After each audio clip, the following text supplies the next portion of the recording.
Hello, I am Naila, and I am one half of that clay couple. We talk about the things that matter to you the most.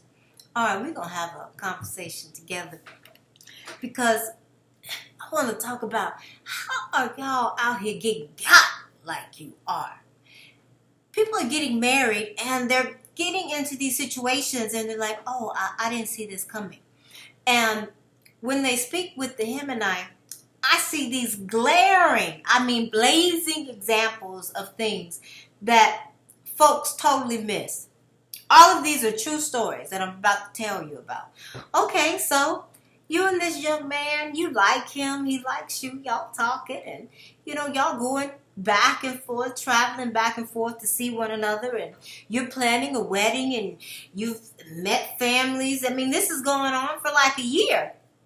And then after the wedding, the date of the wedding, you realize that, oh, this is Bae, but me and Bae don't have anywhere to stay. Because the two of you have been so enthused and engrossed with one another that y'all didn't talk about housing.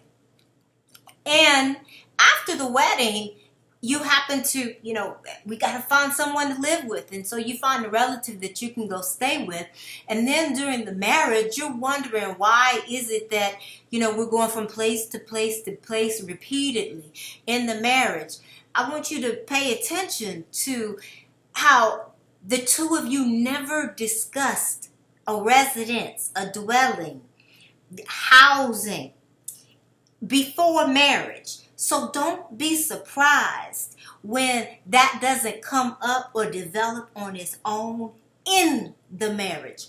How do you court someone, plan to marry someone, and y'all don't talk about where you're going to live?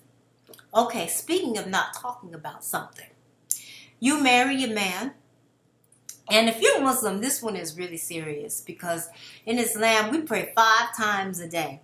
You can pray more, but we got 5 prayers that are required every day. And so you want a husband who's going to be able to lead you in prayer. I don't really care what faith you are. You want a husband who's going to be able to lead you in prayer. You want a husband who's going to be able to lead you into the kingdom. You want a husband who's going to be able to lead you into heaven. And you marry this man and you find out that he can't lead you in prayer. How do you marry someone that you have not prayed with? I don't understand that. I do not understand marrying someone that I have never prayed with or I have not heard pray. And then you get into marriage and you're like, oh my goodness, he doesn't know how. What were y'all talking about before you got married? What type of conversations were you having? I am looking for a husband who is going to lead me and my family into the gates of heaven. And I mean it just like I said, heaven. And I don't have this discussion.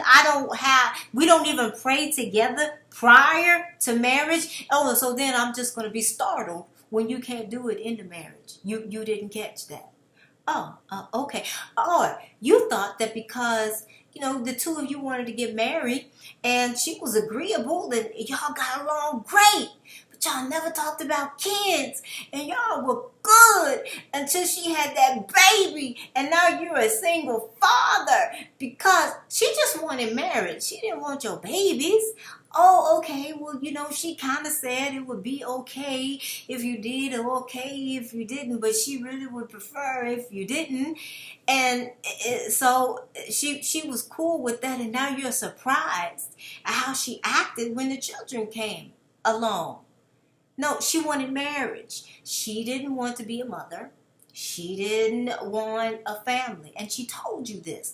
Oh, you thought she was going to change her mind because it's you. No. So you didn't catch that. Better yet, got another one for you. Y'all, I'm full of them. You just assume that because you are taking care of a relative who has special needs, that he is going to just live with you because your house is set up for this relative, for their movement, for their comfort. Your home is set up for that. And you just knew that whoever married you knew that, oh, we're going to stay here, right? Oh, y'all never talked about that. Oh, you got married and he don't want to move in. Oh, he don't like the wheelchair ramp out front. Y'all never talked about that.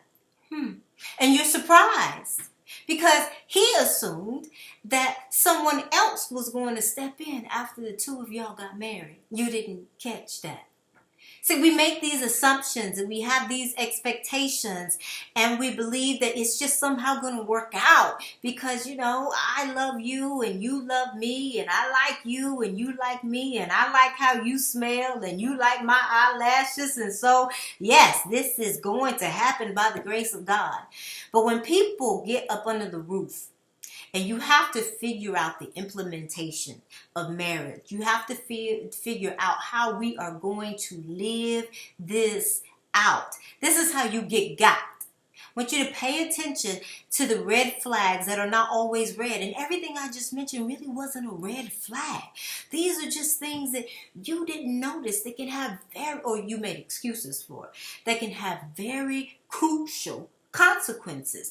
Oh, well, he just said that he lives with his brother because, it helps his brother out. And now that you're married and your husband is okay with repetitive evictions, but I want you to notice that he never had a place of his own before you got married. So you're surprised. Oh, people told you he was a good brother and he stayed at the Masters so much. That's because he was darn near homeless. That's why he was there so much. And so these things are just laid out right there in front of you and you miss it. And you get married and you think because you missed it, then you call it messy. No, it's not messy. You didn't pay attention. And that's how you got because you didn't catch it. Let me know what you think in the comments. You can find us at www.hassanandnaila.com.